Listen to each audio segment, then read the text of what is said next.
ake ngithi ke noma ake ngiphinde ngibuye lapha entweni ke zokuthi nje ngeke ngathi amakhaya ngiyawaqinisa uma khona izibahluphayo la siqale sahlola la ekhaya sawazi ukuhlola ekhaya sikuhlola nje ocingweni ukuthi uhlasimba ukude nomathi uphesha welwandle siyakuhlolela thina ngocingo kodwa kunezikhathi ezithizeni esihlola ngazo kodwa ke uma ngiqhubeka nje la ekhaya sakha nezigubhu ke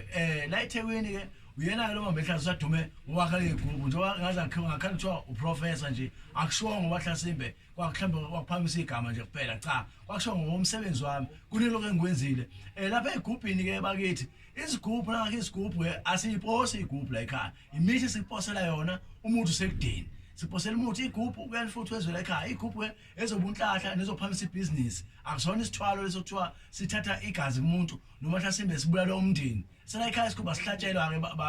bababukele emakhaya cha lokho esiwenza isigubhu la ekhaya siphamisa umsebenzi phamisa ibhizinisi Hlasimbe ke nabafundi abathizeni siphamisa nobunkonzo inkonzo Hlasimbe nawuthi inkonzo zenu ziyazishona phansi madoda kusondelana madoda ngoba emabadeni ezegcwale umuthi lezi igubha nilandi siyabonga.